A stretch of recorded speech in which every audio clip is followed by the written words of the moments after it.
Yes, that's right. Club Condo is back here at the Merge to talk about everything that's going on in Survivor 47. And you can say what you want, but Survivor 47, No one's going to say Survivor 47 boring. no one's going to say it's boring. And a guy who's never boring, it's Chappell. Hey, Rob, I'm very excited to be here to talk to you. You know why? Why? We had a great episode of Survivor. This is a banger. I think this is this is going to be a standout from the season. I think these last two have been really good. Survivor 47 has seemingly found its stride because I'm all in on the ride right now. Yeah, I don't think it ever was like out of stride. I mean, No, the it's last great. season that we did this for, Club Condo, premiered in Survivor 46, and we were like, it got bad.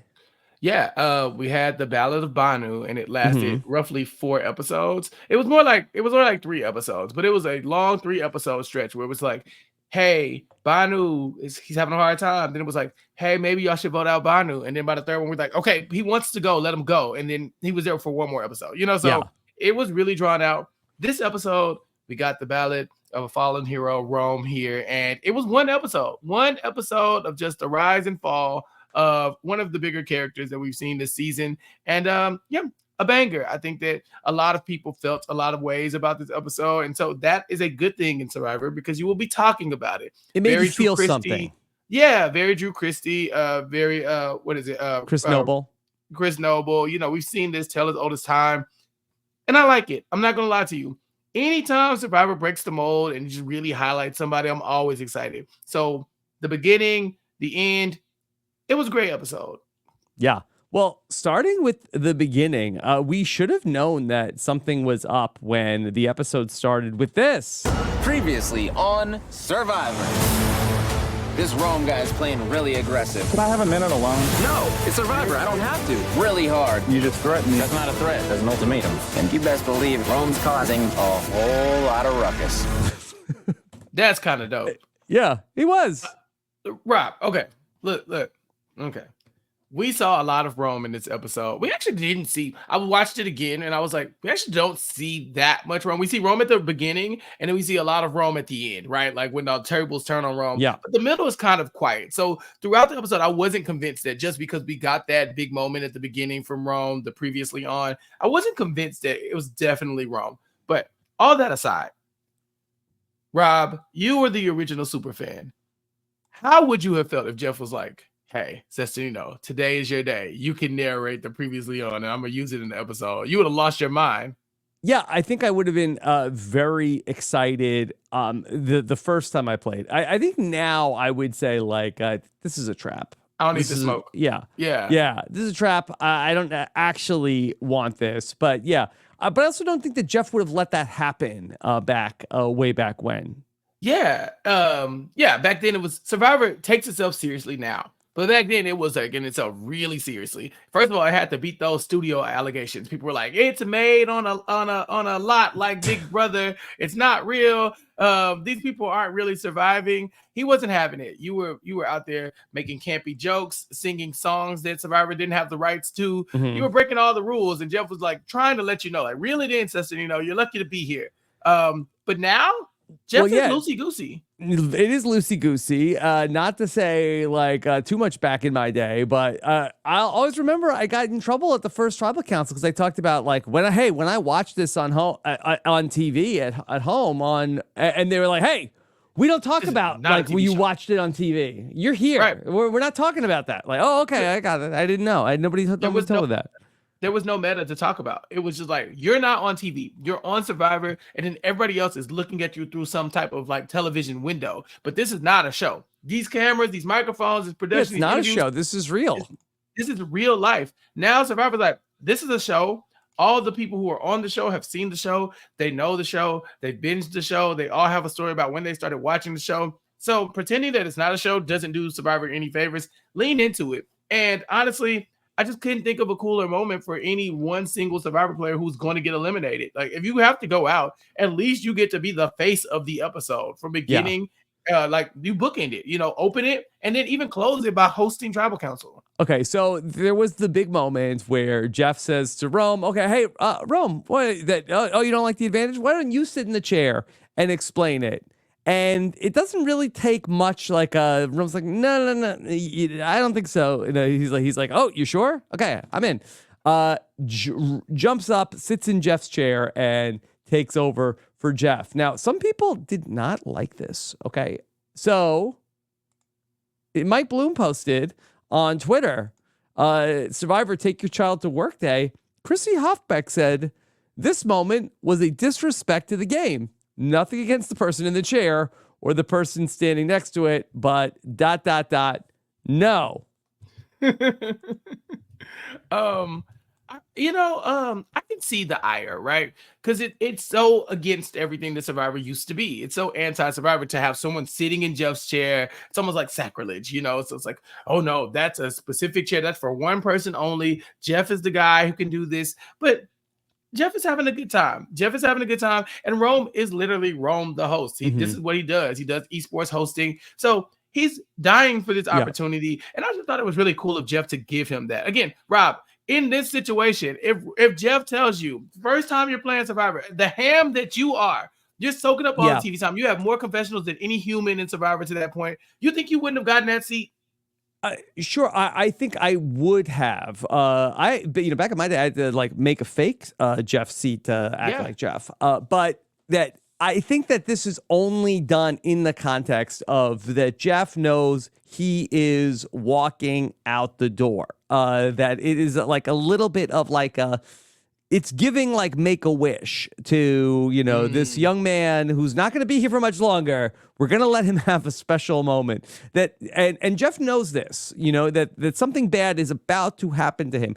Chappelle, it's kind of could you imagine this on Game of Thrones where somebody is in the court and is explaining something to King Joffrey, and Joffrey, a different Joffrey, is oh, why don't you explain it to all of us? Sit in the Iron Throne. Have some more sit in the Iron Throne, and why don't you explain it to us? Okay, don't mind if I do. Okay, I'm gonna sit up here. I'll explain the whole thing. All right, advantages. Okay, so you get these dragons. Everybody knows. There's magic in the Seven Kingdoms. And that person is going to not make it to the end of the episode. Right, that is true. But I also I don't want to push back against that too much. But I do think in this season where there's so many people who are podcaster adjacent, that there's a non-zero chance this could happen to somebody who wasn't going home. You think there's no world where Rob would have been, where Jeff would have been like, John Lovett, you want to talk to people? You have a podcast. You don't think John Lovett could have got that seat? I don't think that Jeff would have done it in the same way. I really, it's here's a moment that's outside of the game for you, for your real. Let me give this to you. But I don't think he gives that to a person that is still in the game, that's still a survivor. Gotcha. Well, you probably definitely are going to get all of the things, but we've seen moments like this before, kind of similar, right? I remember, I'm going back to the previously on part, but you remember in Nicaragua where they're remember Sash? That is my favorite interest of any Survivor season of all time, because they normally do previously on Survivor, and Jeff tells us everything, but this particular time he goes, previously on Survivor, have you ever met Sash? Everything was going great for Sash. He had ally in this ally, but the world, it was the Sash sitcom. And Sash goes all the way to the final tribal council. I don't know why they just decide mid-season to let's spin the Sash narrative starting right now. So I like when they highlight people like this and give them their moment. It could be a good thing for Rome. This could be a big moment. I think that in the hot seat with so much pressure, the hot lights on in Jeff's seat with all his his castmates just watching on, he explained the problem with the advantage. He wasn't wrong. He wasn't wrong. He didn't lie. So yeah, for Jeff to even be able to put himself in a situation where he says, okay, yeah, we might have screwed that up. Talk about it. Even though he knows Rome's going home, it's still a big moment for Jeff too, because the old Jeff would not have done that. You cannot convince me to believe Jeff would have given somebody a platform to kind of diss one of his twists. I just couldn't see that before. But it's almost like a bit where it's Dr. Evil is okay, sit in the chair. And then it's he's about to push Press the the trap door button. Yeah. You know, okay. Eject your seat, cuz. You sat in the chair. Yeah, the ejector seat. Yeah. And I feel like that's a little bit of what it was. Yeah, listen, it could be both things. It was a still trap. fun. Yeah. It was still fun. I think that if you were rooting against Rome, it's like, it's the like you just waiting, you're salivating because you see it coming. It's another one of those votes where we get a lot of the votes are pretty straightforward. We know exactly who they are. We've seen the Micronesia crew do that before the Eric Reichenbach, where they're all just This is what we would call a life lesson.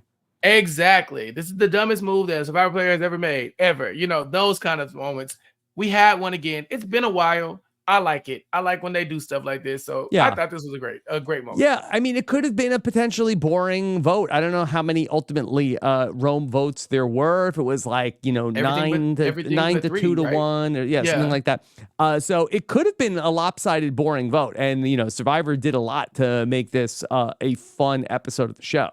If you have to go out, you either want to go out where everybody's like, that person was robbed and they were right and everybody should have listened to them, or you want to go out in such a blaze of glory, to where it's spectacular and people are always talking about it. That's why, despite Drew Christie being almost a nothing Survivor player, his name still comes up. It just, the moments, this is a television show. You want people to be remembered. You want to be able to people to go back and say, make sure you watch this episode. I think that's how you solidify yourself. You either win or you become a memorable Survivor character, and I think this is how you do it. Yep. Okay. So Rome was definitely feeling it going into Tribal Council that night. The fact there's 13 people in the game and I can corral this many people to vote my way, that must say a lot about how I'm playing the game. It does. A lot was said. Absolutely does. Yeah, absolutely. Okay, but Rome was the person that said the most about how he was playing the game. Chappell, could you help me out with this reference that he talked about? He compared his game to basketball. This ain't even Magic versus Larry. This is Michael Jordan versus Kirk Heinrich. Well, what is Kirk Heinrich catching strays from Rome? Of all the Bulls players to catch a stray, I don't know. Is Rome a big Chicago Bulls fan? I mean, he does wear a lot of red and black, but I don't know if that's from the casting from Survivor. Yeah, he's like, this makes sense. Yeah, I know he was a Kobe guy, so I'm not sure. I don't get the sense that he's a Bulls fan. He might just be a basketball guy. Yeah. Listen, there are probably very few NBA fans today that are name dropping Kirk Heinrich in any situation. Of all the players who ever come across Michael Jordan's desk, I don't think this is the one that you go to if you don't know what you're talking about. So yeah, I think that although he might be a Kobe guy, it sounds like a bit of a basketball historian. Maybe. All right. So Chappell, in the episode, we saw that Rome got into some trouble, really trying to stir the pot. And it was odd because he came into the merge and they had this advantage that was hidden. And there's a secret scene about how, like, hey, I don't want to, go too hard too fast. I'm not going to go out and look for the advantage and try to get people threatened by me. But then he does a lot with Kyle, and he really pumps Kyle for some information and then very freely distributes this information around to the rest of the tribe. He ends up going too far when he goes to Tiana and says that Kyle is saying that you're a threat. And then Tiana says, that doesn't sound like Kyle, even though he may have said he did, seemingly say that to Rome. Mm-hmm. And so Kyle fact-checked, did not like this, really made it a mission to get Rome out. Damn, man, what a dick. What a dick. We speculated. We said, who could the dick be in this episode? We saw the preview last episode, and we said, okay, let's narrow it down. And we were like, it's Rome, right? It's Rome. Yeah. And so we assumed it could be Rome. There were some possible other options on the board, but I don't think anybody was shocked to find out that the big reveal here was going to be Rome. Not to say that Rome is a dick, but throughout the season, he's not had the most glowing reviews. If we were going to do a dick draft. A dick draft. He's number one on the bullet. Yeah. Now, Chappell, that as a Survivor historian, is this the first time in Survivor history that a player has been referred to on the show as a dick? Damn, man, what a dick. What a dick. It's hard to it's hard to really say, right? Because we've seen a lot of insults on Survivor. My favorites being like who is this jackass? Like those are my favorite moments where someone just kind of like, I won't say breaks character, but they just lose all decorum in how they're talking about somebody. I love those moments. But the insults that we get on Survivor are, jackass. Hunter famously called them like they're a bunch of knuckleheads. Like these are the words we typically hear on Survivor. I cannot recall another time where a contestant that they allowed it into the show that somebody was called a dick. Damn, man, what a dick. It sounds like a Dave Ball insult. Like something he would have said, like he feels like the kind of person to be just like a little crass, and you're like, God, where did that come from? Russell Hands played 3 times. You mean to tell me nobody called him a dick? I mean, it wasn't in the show. That's what this is. Where it's the new era, rewind baby. The tape. Rewind the tape. I need to verify. There's no way. I wasn't shocked by this, but I kind of was shocked about how it happened. Because from my point of view, I watched the scene and it felt like Rome and Kyle were talking. They're under the stars. It's their first night at the merge or whatever, or not the merge. And they're getting to know each other. And Rome is like pumping Kyle for information to potentially use it later on. And Kyle is giving him personal information that's not game related. So there's personal information and there's personal game information, Rob. And I think he was just giving him personal information, just talking, vibing. Who would you think would be could win on the game? Oh, I think Sam could be a good threat. Oh, how do you feel about Tiana? Yeah, she'd obviously be a threat at some point. I mean, we're mostly threats. What about Sue and Caroline? Yeah, they have a mother-daughter relationship, and like their weekend challenges. Oh, okay, cool. And then Rome runs it back. And Kyle's like, wait, I actually wasn't strategizing in that moment. Like it's like Kyle had stopped playing the game, and Rome is a gamer who never stops playing the game. So I think that's why Kyle was offended. He's like, you weren't supposed to use that. Like that was just us vibing. That was bros being bros. Like now all of a sudden you running back and trying to put a target on my back. And unfortunately going to Tiana was not the best thing because although it could seem like Kyle has turned on her, mathematically it doesn't make sense for Kyle to turn on her. He has no one else on the tribe essentially. Gabe, Caroline, and Sue are the big 3 over there. Kyle and Tiana Tiana, they picked her up to get rid of TK. Kyle was the one who was left completely out the vote. Why would he be putting a target on Tiana? I think for her, she was like, yeah, he's coming after me. That doesn't make sense because if anything, I should be his number one. Like, where else is he going except for to me? So she had to call him on it, and it started to snowball for Rome. Yeah, and I don't think that Kyle, while he might have said those things, he's not actually targeting Tiana. Like, he's just like stream of consciousness of like, that he just Rome's asking him questions, and he's just like giving his thoughts on things. But Chappell, what'd you think of how Survivor did this? Because this was still earn the merge, according to Jeff. Boo. Stop it. Stop it. Just stop it. Just stop it. I've been seeing people on Twitter, Facebook, everybody's like, it's just not the merge. Yeah. I hear everybody. Jeff, come on, man. Does Tyler Perry got to text you for you to see? Just stop it. Stop playing in our faces. And look, everybody's happy with this too, Jeff. That's the other thing. Everybody's happy. Matter of fact, Jeff, call it whatever you want. Call it whatever you want. Everybody's happy. As long as you don't bring back the hourglass and start messing up stuff again, we're fine. You don't even gotta call it the merger more. Remember when they call it the merger? Bring that back if you just want to spice things up. Well, that's why I'm trying not to complain about it too much because I feel like we got what we wanted, right? Like why do we have to complain? Like, hey Jeff, just so you know, this was not the merge, or this was not earn the merge. If he is happy and we're happy, right? He could call it whatever. He could call it whatever he wants. So although I said boo, Jeff, we know what you're doing, but also don't change, never change. This is good. This is good. Because if he had brought out that hourglass, everybody would have been like, "Oh my god!" Like people would have started to cry. We'd have there would have been like people like it would have been pandemonium. All right, so this is fine. They're earning the merge. Yeah. Kind of. Yeah. Chappell, did you have any thoughts on, we had the big competition and then we got down to individual immunity. Kyle, after all this, wins individual immunity. Did you have any thoughts on this season's new immunity necklace? Yeah, people were saying Spirit Halloween, Party City type vibes. Yeah, look at it. I mean, yeah, hot topic. I You could see definitely you could. rocking this necklace. You could not see me rocking that necklace. You could not see me. That necklace is actually it's amazing. Like it's a really cool necklace. It's also terrifying. Um, it's interesting. Kyle said he has a bat tattoo on his back.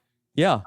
He didn't explain. He didn't say exactly what that is. But he does look like very at home with this this immunity. This is a memorable immunity necklace. I'm trying Yeah. not to say that it's ugly because I don't think it is. I Do think they that sell replicas of these? this is a replica of something. Like this is definitely plastic, and I could see it on somebody's front lawn in about a few days on Halloween. You know, This would be a great sketch of like let's just send people out into the wild wearing various survivor immunity necklaces. Like just put Kyle on the subway wearing this. Like how many second looks would he get? it depends on what city he's on the subway. In New York, no one's gonna flinch. Like this is not gonna move the needle. I've been to New York roughly 4 times, and I've seen way worse than this. I think I might have actually seen that actual bat on the subway. Yeah, but if you crop this and sent it to 100 people, they couldn't tell you what show it was. You know, are you watching some type of ritualistic, whatever? Yeah. Like, no, it's Survivor. It's just so interesting. Like, what happened to the bat? Okay, so I understand. Like, the bat has a skeleton from the little bit of biology that I know, but why has the main meat of the bat, the body of the bat has decomposed to a skeleton? Wings have remained incredibly intact. Yeah. Why did the wings get taxidermied and the body did not? It's clearly a zombie, right? This is A zombie undead. bat. This is an undead bat. Like it's obviously dead, but like it still has wings. It's like a Pokemon or something. This is definitely something we should be paying attention to. Also, it might be cursed. Yeah. Spooky, scary, right? Right?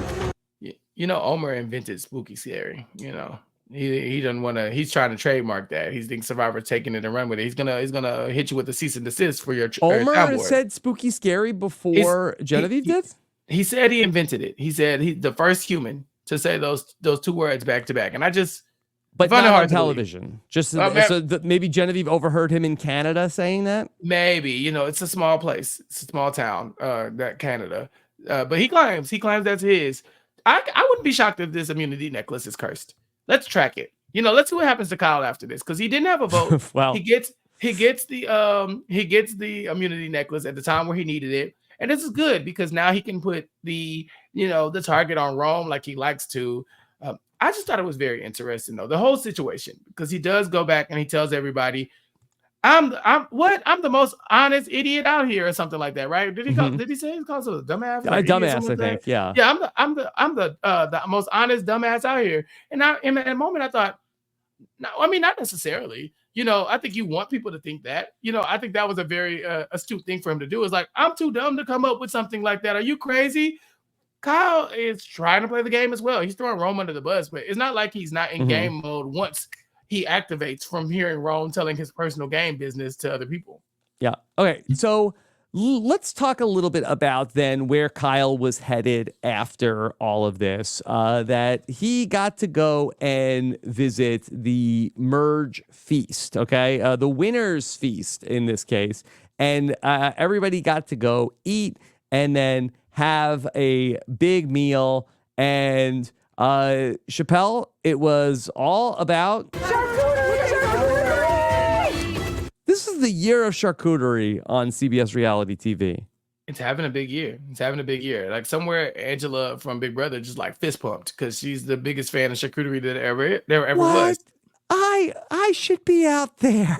She did say she would play Survivor, Rob. Like this is their Are last. Are you freaking kidding me?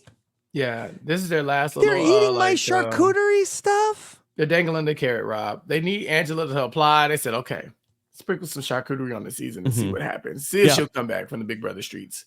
But Chappell, this secretly could be BB26 coded, because not only did we conjure the spirit of Angela and the charcuterie stuff, but we found out earlier this season something about Sam. Sam has not had many different fruits and vegetables. And he was able to try one of the fruits that was on the table. Sam, for the first time, tried a pineapple. Breaking news. Sam's a pineapple guy. Okay. Hey. All right. Rob, Get Sweet Kenny K on the line. this is live on YouTube, Rob. How far do you want to go down this wormhole? This isn't the payoff. Well, This let's isn't go. the Can we go halfway? Can we go halfway? We can put the tip in. Okay. I think that this is a very interesting turn of events, because we will see that in this season, we have two people who are seemingly in a relationship outside of the game being accused of being in a relationship inside the game. Mm-hmm. But real pineapple enthusiasts know that there you could have a clause where maybe those two things can mix and match. You can swap. You can, these things don't have to be separate. Yeah. You can interchange these things, especially with the spirit of the pineapple in mind. The spirit of the pineapple is involved. And again, Sam he's never had a pineapple before. Maybe he doesn't know the connotations of saying on national television, hey, breaking news, everybody. Turns out I am a pineapple guy. We might need another one of... This is ridiculous. I am engaged. Hannah, babe, if you're watching this. Hey, babe, if you're watching this, when I said I was a pineapple guy, I didn't mean it like that. Just so everybody knows. Yeah, unless you're down, in which case we can talk about it. You know what I'm saying? I just want to let everybody know when I said I was a pineapple guy, that was... Yeah. When I was at the grocery store, with my groceries, right? And I was stopping by I stopped by and I grabbed my pineapple and I put it right there in the little front seat of the buggy. And then I grabbed the bottle of Squirt, and then I grabbed the hot dogs and the bananas and like all that stuff. It was definitely just me shopping. It was definitely nothing else. Yeah. Okay. Breaking news. I'm a pineapple guy. Don't tweet that. I might tweet that. It feels like right. Like I'm not saying that I'm a pineapple guy, but I could be convinced. Breaking news. Sam's a pineapple guy. I love it because he says it like his mouth is still full of pineapple. Like he bit it. It was like, wow. Oh my God. This is delicious. What have I been missing? This changes everything. Wow. Honey, I swear, I'm a pineapple guy now. We changed it. We're making some changes at home. This is good for him. I like this. We got to get him to try more foods. Okay. Something else about the merge feast that we got to see. A lot of people were wondering about this. Sierra answered this question on Twitter because, look, the survivors, other than Genevieve, look like that, boy, is still very dirty at the merge feast. And so this question was asked to Sierra, she was asked by somebody, did they tell you can't dip in the ocean or wash the mud off before the feast? Or is everybody so hungry you don't care? She said, we literally begged to rinse off before eating because of how gross we felt, ... But that was a hard no. Which is crazy, right? Lucy Goosey Who's this Jeff. for? Yeah, Who's Lucy this for? Goosey Jeff is doing whatever he wants. You can sit in my chair. You can narrate the episode. You can do this. You can do that. What do you want? He's passing out last season. Wasn't he passing out snacks at Tribal Council? Here's a popcorn. Here's this. Here's that. These people are like, please, sir, can we please wash the dirt from our lawn? No. Yeah. No. Yes. Yeah. Can I get a wet nap? Please. For the love of God, can I just please touch the water? No water for you. You eat that charcuterie and you're gonna like it. Have an assorted meat, peasant. You're like, oh my God, but it tastes like mud. Like, do you want the food or not? You weren't complaining about that when you were stealing rice, were you? Like, you want to eat? Now eat. I'll take it. Please, right. Jeffrey, for the love of God. Also, Rob, I don't like that people are calling this the merge feast. This is not the merge feast. A reward? Merge reward? He owes these people a meal because he said they had to earn the merge. They had not earned the merge yet. You cannot give some people charcuterie and say, this is the merge feast. Feed those people. You've been snatching rice out of people's hands and stuff like that all season. Give those people some real food and let them get in the water. They can get in the water and rinse off. Stop being a jerk. Yeah. I don't know. Like, the visual's not that exciting. It's too not. much mud. Jeff's going through. Like he's having he's having a conflict right now. I think mud. We're gonna look back. We're gonna look back at the new era, and we're really gonna find Jeff kind of in limbo, trying to decide who am I? Am I like, Jeff, who takes no nonsense, takes no guff. We know you can't negotiate. No, you can't do Spicy this. Jeff. Spicy Jeff. Or am I, Jeff that wants to give these new people a chance, really welcome into the Survivor community, make the show a little bit more fun. I think he's going to have to choose. And I think Survivor 50 might be where he plants his flag. Well, I think it's hard for Jeff to, because Jeff wears multiple hats. There's Jeff the producer and there's Jeff the host, and I think that like Jeff the host wants to be Spicy Jeff. I think that he wants to like, hey, I'm not taking any guff from you guys or you. And I am gonna be like laying down the law, Spicy Jeff. Nobody's getting one over on me. But I also think that producer Jeff, he's working in casting like that. I think he's very excited. He is like a proud dad about these people that they find, and then he meets these people and is very involved with the casting and every step of the way of interviewing all these people. And he wants to shine, like give them a spotlight in the best possible light. So I think that to a person, I think that he is very much like wanting to like, do right by these people that they have ripped out of their lives to bring to Fiji to put on television. But I do think that he does not want anybody like taking advantage of him and wants the audience to feel like he's laying down the law. It is like a little bit of a tightrope that he has to walk. Yeah, but I want him to figure out who he is. I want Jeff to be Jeff.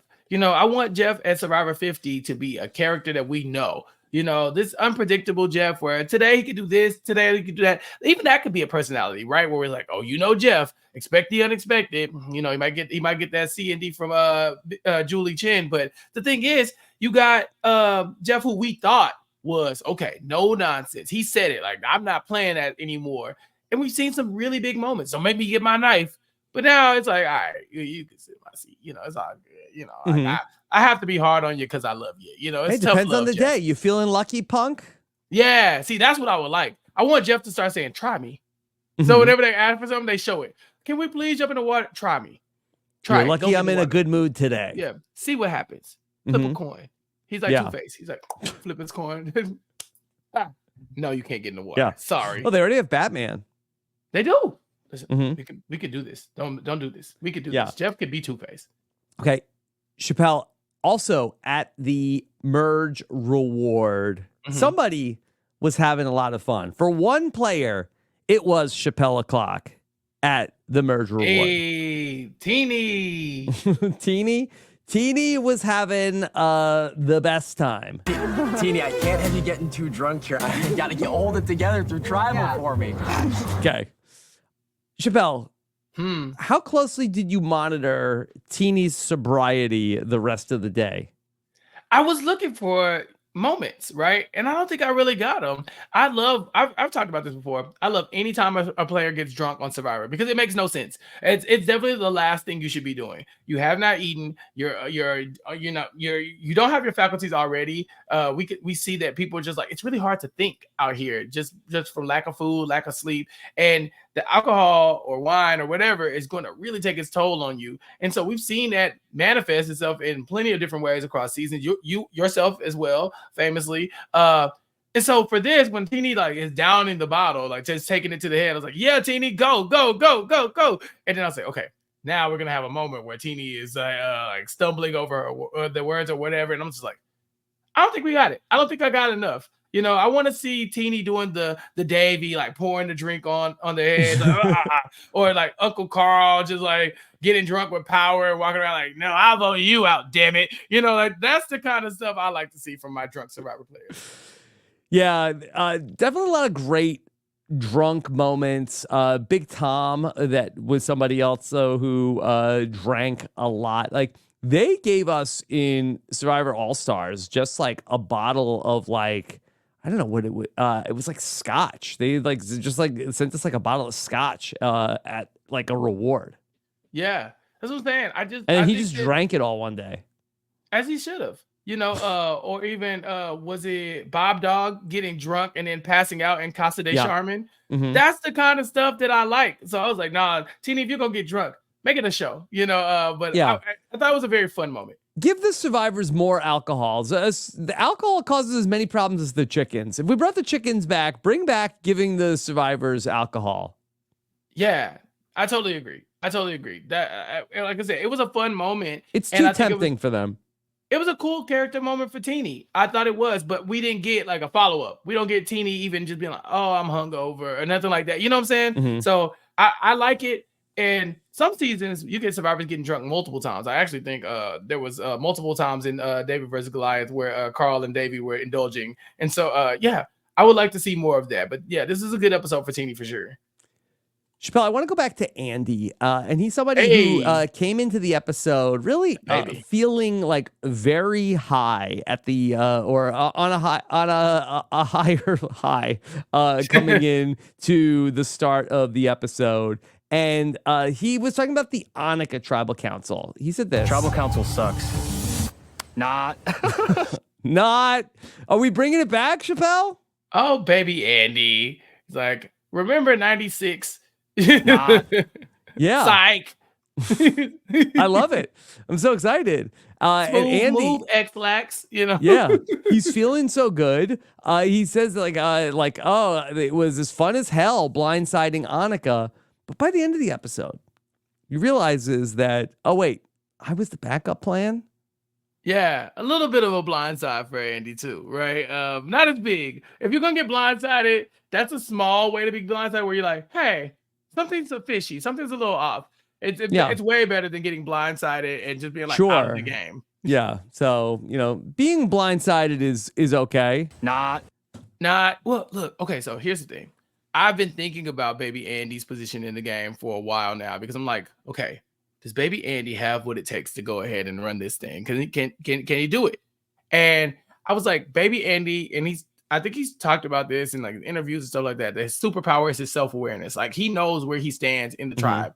But I think it's because he keeps screwing up. Like it's really easy to know where you stand when you're putting yourself at the bottom. Like in the original iteration of the tribe with the John Lovett blow up, he's immediately at the bottom with John Lovett because he has his big meltdown and stuff like that. There's really no way he can get out of that.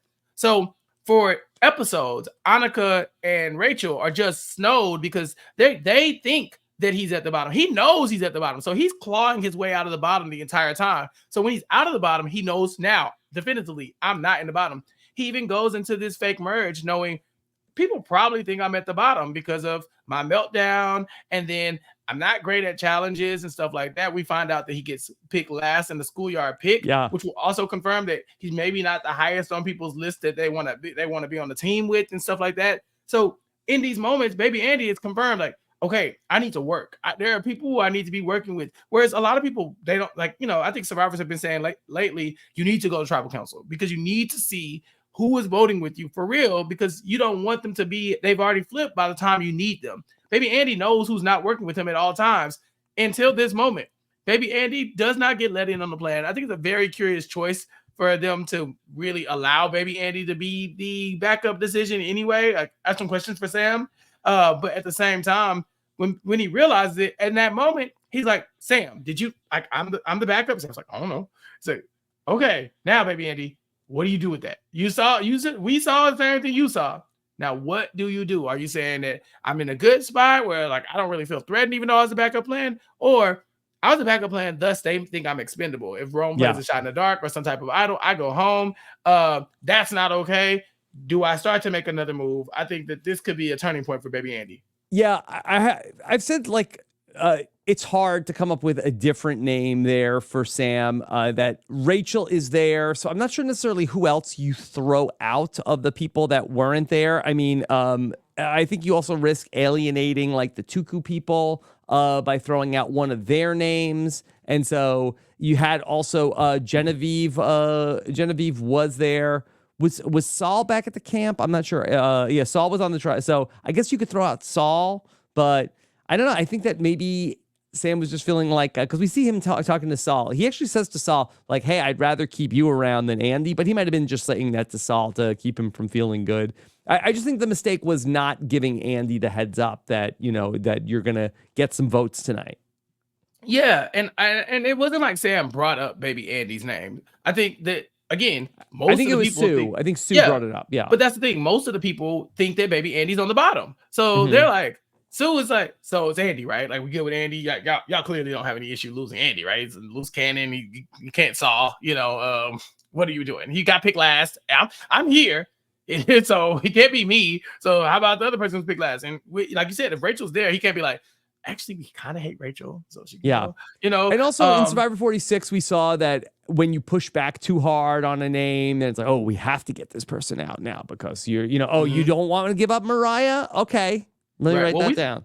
We saw that in this season. They claimed that because Asia wouldn't turn on Saul, even though they could have voted out Saul without Asia, they're like, still, you weren't willing to cut his throat. So you gotta go. It's like, okay, why don't you just cut his throat? So I think that there's something to that. But yeah, you're right. I think you fix that by going and telling Andy, look, maybe if you do, what is there anything we can do to make you feel more comfortable? Because they're going to vote for you. Maybe we split the vote at that point. You know what I'm saying? Like, baby Andy is the backup option, but they didn't necessarily have to be. Sierra, baby Andy, and Sam could all vote for somebody else. Now there's 3 votes on somebody else. Rome gets the rest of the votes, and then those 2 votes land on baby Andy. Or it would only be 1 vote. No, it would be 2 votes on baby Andy. So yeah, they could have flipped this. They could have done something. They just didn't want to. And so it's like, all right, now what? And so I'm very interested to see what happens next. So Chappell, everybody was looking for the advantage this week. We saw that it was Genevieve. Well, a lot of people were looking for the advantage this week. It was Genevieve that was the person that found it. But meanwhile, in the midst of the advantage hunt, there was a lot of evidence that was found regarding Sue's previous advantage that she found, where the red paint fell out of the tree. All of a sudden, everybody was hot on the trail of the red paint.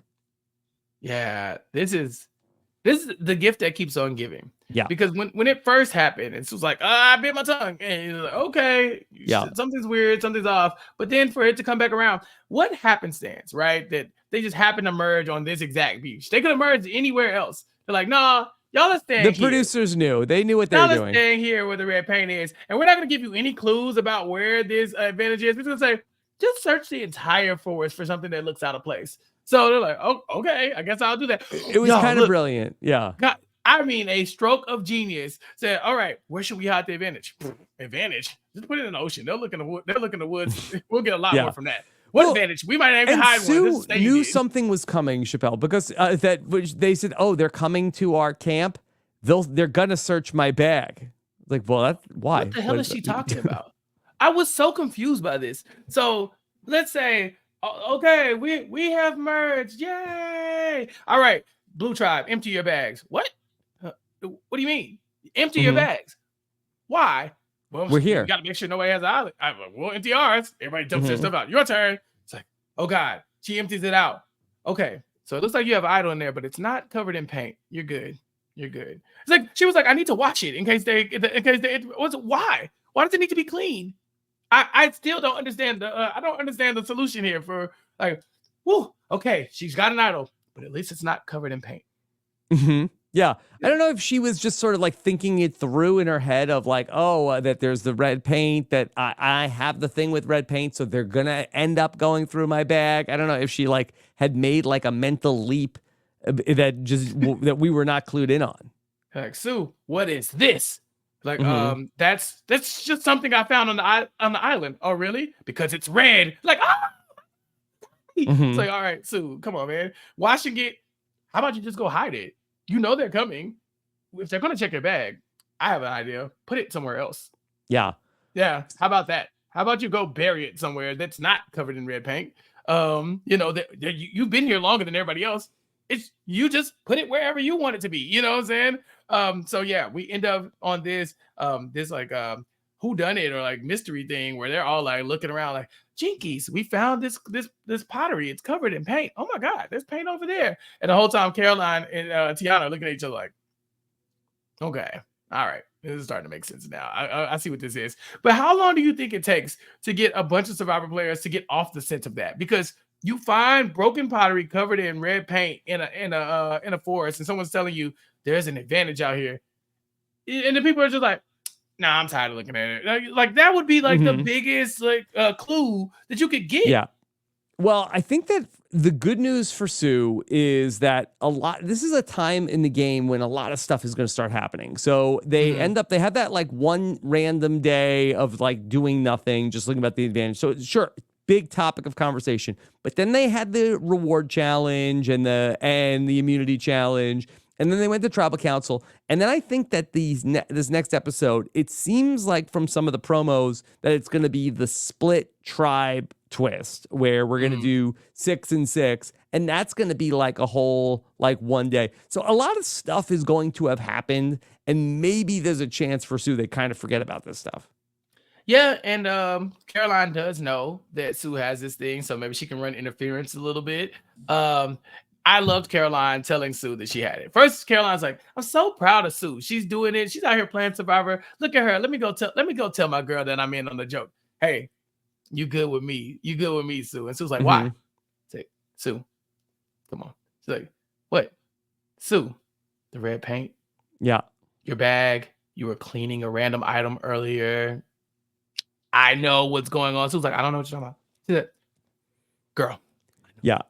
Okay, cool. Because I trust you completely. It's like, all right, thank you. Why didn't you tell me? Chappell, do they need to tell Tiana? Tiana is definitely suspicious about it. But we've also seen Tiana like just like spilling the beans, like, "Oh, Gabe, he's out there looking for idols. You can't trust him." Sue has no reason to trust Tiana. None. She watched her throw. She watched her throw Gabe under the bus, like, and right in front of her, like, "Hey, I'm right here. Like, I'm working with Gabe. We're aligned." And Tiana's like, "I don't care. I want him out." So yeah, if Sue is aligned with Gabe, she has no reason to tell Tiana anything. If anything, they should be probably targeting Tiana as the person who has Sue's secret. Tiana could be on the chopping block now because if I'm Sue and I don't want to get caught red-handed, for lack of a better word, you want to get rid of one of the key witnesses here. And Tiana knows where the bodies were buried, literally. Yeah. All right. Well, then is Tiana the patsy that they should vote out because then she knows too much? That's when you pull the people to the side and you say, "Hey, didn't want to say anything, but I did see Tiana with red paint on her hands the other day." Because you have you have the majority here. Everybody on the blue tribe could just gaslight everybody. Like, y'all remember that day we saw Tiana with that red paint? Yeah, that's crazy. Tiana had red paint on her. Tiana's like, "I didn't have red paint." "Sure, girl, sure. Who you gonna believe, us or you?" They could really make her the fall person for this and then get away with this scot-free. Yeah. Okay, we'll see what happens there. One other thing about Sue from this episode. Let me share that Sue and Saul are later days cast members currently in the season. Okay. Yeah. Look, they might be the oldest, but hey, Chappell, they're looking good. Okay. Yeah, right. I'm 42. You're 45. I'm 42. We look good. Yeah, 45 and 42. We do. Right? I don't want to put a target on my back. Yeah. Saul is lying through those big old pearly white teeth. She said, "I'm 45. He said, "I'm 42. Oh, you're 45 and I'm 42 and I'm 40. You're 45 and I'm 42. Got it." Yeah. You could see the wheels turning in his head like this. There's an advantage out there. What the hell, guys? Yeah. Guys, I love it. I'm 45. I'm 42. You're 45. I'm 42. We're 45 and 42. The two of us. You're 45 and I'm 42. Like your age, you're 45 years old. Isn't that we look good for 45 and 42? Yeah.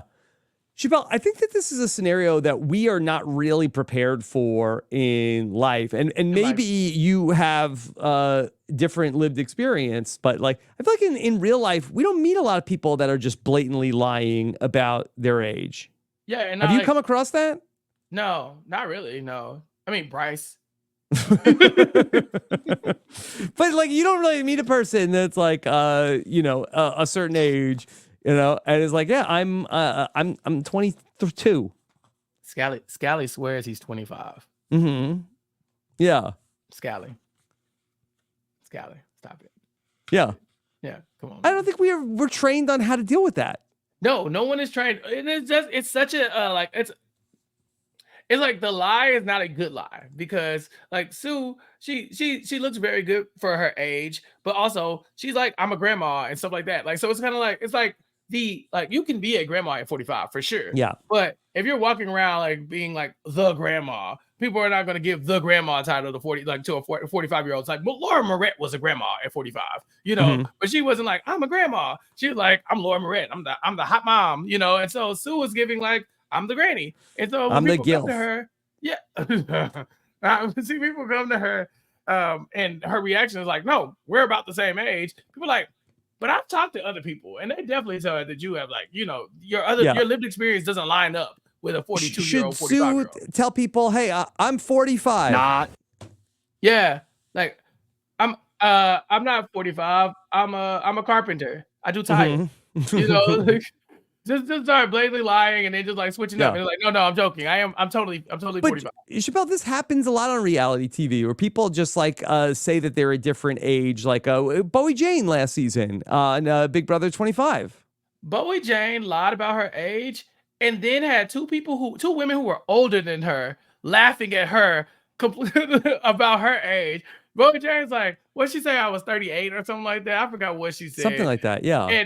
And Felicia and Sari, who are both in their 50s, are like, okay, ma'am. And Bowie Jane's like, no, really, I'm in my 30s. They're like, okay, sure. And to the point where finally Felicia's like, I think she older than me. Hell. I said, no, okay, ma'am, stop it.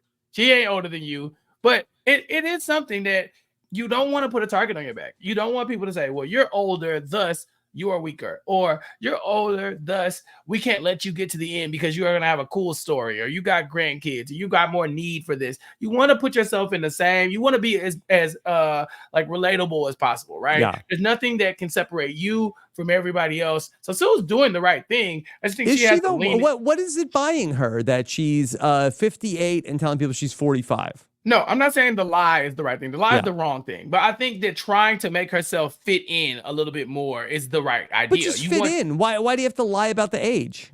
I think maybe she's in her head that it's just like it wouldn't be a good thing to be that much older than everybody else. But I feel like, honestly, Sue, the pre-merge is where you have to worry about that, right? Like the pre-merge is where like we want to vote out the weak people because we need to keep the tribe strong. We need to vote out the older people. We see that time and time again. Now that you've made the merge, shit.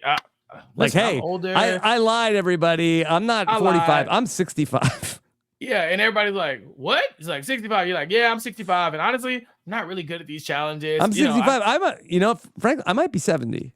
Right. I'm very old. I'm just here to play the game. I'm just here for the experience. You know, you can lean into the other side of the good things that are about being older when you get further in Survivor. I also found it interesting that she was so offended that Kyle said that she was bad at challenges. It's like, what? It's like, she's like, I'm not. I'm like, Sue, yes, you are. I'm really bad at challenges. I lack core strength, balance, all kinds of things necessary. And I can't make a fire. I totally can't make a fire. Like, this is your chance. Yeah. He's giving you the perfect cover.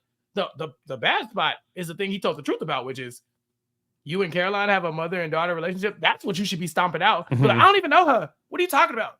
I don't even talk to my daughter. Okay, what? She's not mother-daughter relationship. I'm only 45. Yeah. I'm old enough to be I her said that we have a mother and daughter relationship. Not. Shut that down. You don't want people being like, well, Caroline and Sue are an obvious pair. They're like mother and daughter. How is that possible if she's only 45? Rob, that's like you being my father. Yeah. Yeah. Yeah. That's it. I mean, unless you're secretly, you know, a grandpa. I don't know. You know? Do you have a kid? Do you want to be a grandpa? That can be arranged. Yeah. Okay. So, but Sue, in fairness to Sue, Sue was second to Kyle in the challenge, right? She proved that she's not good. She's not bad in challenges, but also you're proving that you're not bad in challenges. That's the thing about Survivor. Yeah, sure, you want to win, but also if you go that far, you have to win. You have to win at that point, because if we can't get Kyle, who's our next biggest threat to win immunity, it might be Sue. Okay. Chappell, I want to get your take on a old school Survivor feud. Okay. Okay. All right. So let me start this off. Let's go to the social media and it's an internet feud. My favorite internet feud. Okay. All right. So Randy Bailey. Okay. Of course. Great Randy Bailey. That he tweeted out If selected for Survivor 50, I promise my loyal fans that every time Jeff Probst yells, "Come on in," I will follow with yelling, "Guys," at the top of my lungs. Randy's about 45, bro. Yeah. Yeah, I can see it. Mm-hmm. Okay. So, all right. So Randy also said, like, if you're on Survivor and they're, asking you to do a confessional about how you're running the game, you're going home tonight. So Randy's tapped into these episodes. And so then Randy's tweet was responded to by Russell Hantz, who said, "Why do these people follow each other? You would think that Russell Hantz and Randy would be far away from each other at any given point." He said, "Oh, you basically quit for season 20, so relax, old man." Oof. That's not how we saw it. Yeah. Right? He was like, if good luck to you. If you win the game, I'll meet you at Club Condo with a beer or something like that, right? Randy Bailey gave it his best shot. Y'all was about to work with Randy Bailey, Russell? Really, stop it. Randy knew he was out of luck. Yeah, why is Randy piling on? Why is Russell piling on Randy? I feel like that in the Rob versus Russell feud, I feel like that Randy had always historically been more anti-Rob. Why is Russell piling on? And it's funny too, man. Well, maybe they have that kind of friendship. They can like neg each other, like, you basically quit. It's like, me, I basically quit. You I don't got think no so. votes. I don't think so. Russell was like, Not. yeah. Yeah. Yeah, it's very interesting because it also has nothing to do with what Randy is talking about. He's just like, don't do any confessionals about such and such. I'm a young comedian guy. If anything, Randy's making a joke about like, Survivor and the new era and being too woke and Russell. This is like Russell's wheelhouse. Why is he picking on Randy in this spot? There can only be one. And that's also, my lane. Yeah. Shut up, old man. Russell's about Get 45 your own too material. Now. Yeah. It is a weird spot for them to beef in. I don't even like that little joke. Yeah. I don't think just kidding. I loved it. Look, baby, Andy's bringing it back. It's a very interesting excited. feud. It's a very interesting feud for sure. But it doesn't, like I said, it's like it's coming out of nowhere. Like, who wants to see the Randy Russell fight? I was like, okay, grandpas, hit this one out. Yeah. All right. The Survivor alumni beef is building. All right. If you got to pick two other like Survivor players to just randomly beef from the old era, who would you pick? Classics, legends that we want to see. You can't bring back the old beef or more new, because Randy and Russell, this is new beef. We need new beef, Rob. A new title card. Yeah. For our pay-per-view called Survivor, New Beef, Survivor Series, New Beef. They got to be people that are on social media, right? Yes. Or we can bring them to social media. It doesn't necessarily have to. Just give me like there's a random fight you would like to see. Okay. I mean, I feel like that Eliza is always one to mix it up on social media. Yeah, but I feel like that's too easy. Too anybody, easy? I could get in a few with Eliza, and I love her. She seems great. I could get in a few with Eliza right now if I wanted to. The problem is that there's only so many people from the old era like that are on social media and active. Okay, so we got Scout. Who do we want Scout beefing with right now? And it can't be Eliza. Is Scout on social media? Are you kidding me? Yeah, I don't follow very closely. Listen, Scout being a woman of, a little bit above 45, she's not really on Twitter, but she's taking Facebook by storm. This lady is out of control. Sure. Yeah. Facebook could be a whole different that's a whole different thing. Yeah, give me like Scout versus Kobe. Kobe. Yeah, just like just something just well, random. I'm trying to think who's very active on Facebook. Yeah. Yeah. That'll work. For sure. Okay. Yeah. All right, Chappell, anything else on your mind around Survivor heading into the individual portion of the game? I like the individual portion. I always like this part because as they told us in this episode, this is where they graduate from Survivor High School. What did you think of that? Oh, yeah. That speaking of Gabe, okay, let me just, I guess, if we're talking about a little bit of the social media beef, Gabe had a little bit of a spicy post towards Rome that people were talking about.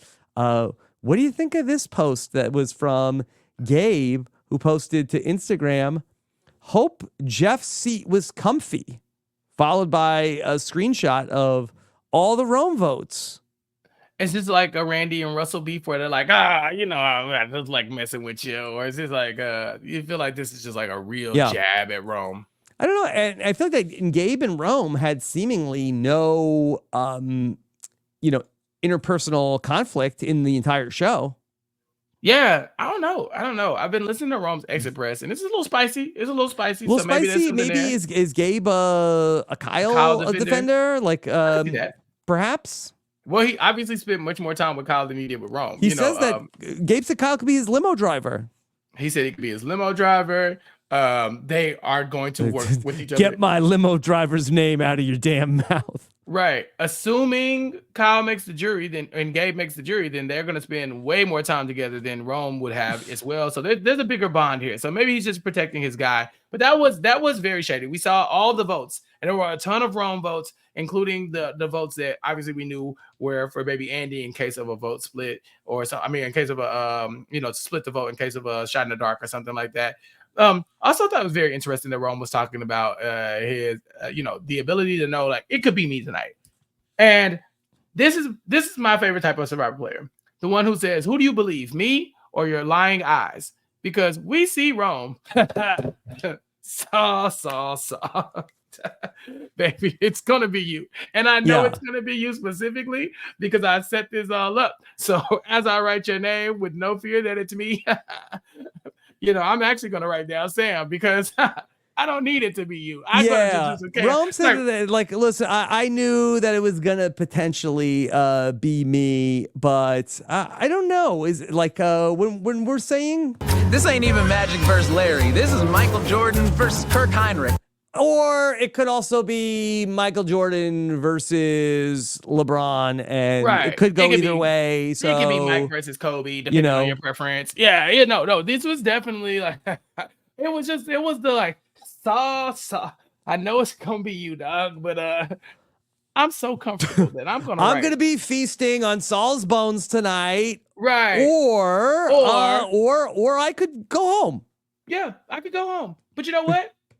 You know what wouldn't be a smart move? Instead of just burning my vote to make some chaos for a round that I might not even be in, I'm not going to play my shot in the dark, because if I was going to go home this time, I'll just go home next time. It's like, what are you talking about? That's not how the game is played. You win immunity, you find an idol. You do not necessarily have to go home the next time.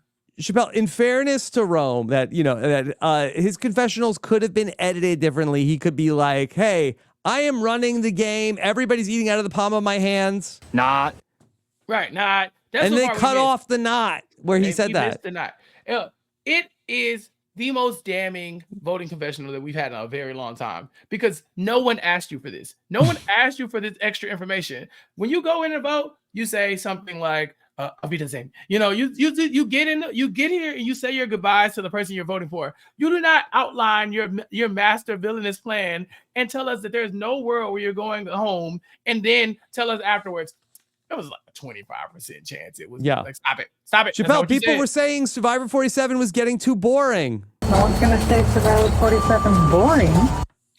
And it wasn't boring. It wasn't boring. I think that it's just giving us a lot to think about. And I'm very interested to hearing some of the new exit press as these new players are going to be getting eliminated throughout until we get to our finale, to see, if anybody asks, so what did you think about those moments, from Rome or from either of the previously, voted out players. Like, I would love to hear Rachel's point of view of the Annika blind side, because Andy's like bragging about it in front of her at the damn tribal council. If I was Rachel, I'd be like, come on, I'm right here.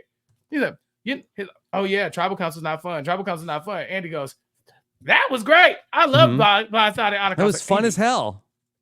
Andy, I thought our thing was that we're at the bottom and we know it. Stop acting like you're at the top. These people need to think you're at the bottom too. You're like, I was in on it. Poor Rachel, she's the one who sucks. Not. Reel it in. So yeah, a lot to think about as we exit this episode, but I liked it. I liked the episode a lot. It was very fun. I think we're in a good spot. It's been a great season so far. No duds in terms of like the episodes, and so no duds. Yeah, and I feel like that in the new era, I feel like sometimes in the pre-merge, we sort of like get like stall out a little bit, like right towards the end of the pre-merge, get a couple of maybe not so exciting votes, but we didn't even get that so far through 6 weeks. So I think we're in a really good spot. We haven't got any quits. We haven't got any medevacs. We haven't got any. We haven't had any just like straightforward votes. And if they keep this up, this could be one of the better seasons of the new era for sure. I will say that it could be the best season of the new era. I just feel like that we are on a trajectory where I feel like that a lot of the places where you ding these new era seasons, I mean ding in a bad way, that they're like, okay, well, there was a couple of boring episodes. Pre-merge was boring, and then it gets good. So we like by our like map, we shouldn't even be at the good part yet. Right. Exactly. We normally you either get one or the other. You know, you get a strong pre-merge or a strong post-merge or whatever the case may be. But this has been such a strong pre-merge, and with the way the characters are acting right now, the casting was great. It doesn't seem like it's going to slow down any, you know. And so, although we can nitpick, oh, this twist isn't this twist, and this I think we're getting some good Survivor. Every episode's been good, and so I'll take it. Okay, all right, Chappell. What else is coming up for you? I'm on Recap Kickback. I'm talking about The Walking Dead as we wrap up the most recent season of The Walking Dead, Daryl Dixon season 2, The Book of Carol. Me, AJ Mash, Jessica Lees, Josh Wigler. Check that out on the Zombie Kickback over on Recap Kickback on We Know The Walking Dead. And then you can catch out the other Recap Kickback content. Gia and I are talking about Abbott Elementary every other week. Mari and I are talking about, I don't know, we're just talking every week, me and Mari, about Black entertainment news, about movies. We had Kayla Fro from the YouTube Big Brother content that she does come on as our guest to talk about last week. And so we got much, much more coming your way, but you can check that out on recapkickback.com or follow on all social media platforms at Recap Kickback. Okay. All right. Chappell and I also on Nothing But Netflix talked about the number 1 movie on Netflix, Don't Move. Very a little bit of a spooky, scary, right? Yeah, a little bit of a horror thriller. And it's the number 1 movie on Netflix. We called it. We got ahead of the game. You called it. I thought coming a mile away. Go check it out. Listen, this is an endorsement. You were like MJ versus Kirk Heinrich on the algorithm. Oh, I thought you were gonna say I was like MJ versus Cam and Big Brother 26. That too. Yeah. Both things. Yeah. I said we could check it out.